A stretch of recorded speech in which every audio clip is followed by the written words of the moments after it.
બનાસકાંઠા જિલ્લામાં આવેલ અંબાજી ગબ્બર 14 ઓક્ટોબરના રોજ એક દિવસ માટે યાત્રિકો માટે સંપૂર્ણપણે બંધ રહેશે। તદુપરાંત ગબ્બર ગઢ ઉપર સ્થિત ગબ્બર ગોખના દર્શન પણ આ દિવસે દર્શનાર્થીઓ માટે બંધ રહેશે। મળતી માહિતી મુજબ આ દિવસે ગબ્બર ગઢના પથ્થરની ચકાસણી માટે જીઓમેટિંગ અને જીઓટેકનિકલ ઇન્વેસ્ટિગેશન સર્વે હાથ ધરવામાં આવશે। આ સર્વે દરમિયાન ગબ્બર ગઢના પથ્થરોના ગુણધર્મોની તપાસ કરવામાં આવશે।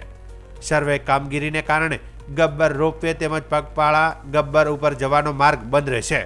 તંત્ર દ્વારા યાત્રિકોને અપીલ કરવામાં આવી છે કે તેઓ 14 ઓક્ટોબરના રોજ ગબ્બર યાત્રાનું આયોજન ન કરે તેમજ 15 ઓક્ટોબરથી રોપવે સેવા અને ગબ્બર દર્શન ફરીથી રાબેતા મુજબ શરૂ થશે, જેથી યાત્રિકો તે પછીના દિવસથી ગબ્બર દર્શન કરી શકશે।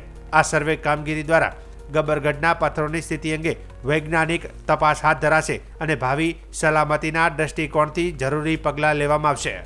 જય અંબે।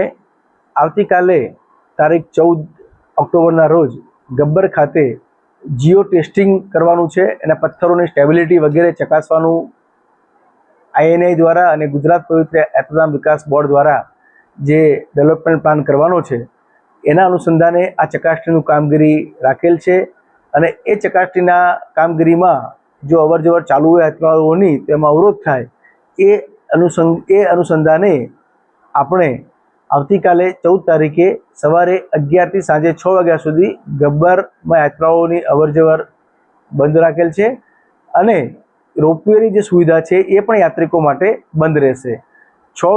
આવતીકાલે 14 તારીખે સાંજે 6 વાગ્યા પછી રાબેતા મુજબ મંદિર જે ગબ્બર દર્શનની કામગીરી યાત્રાળુઓ માટે ખુલ્લી રહેશે।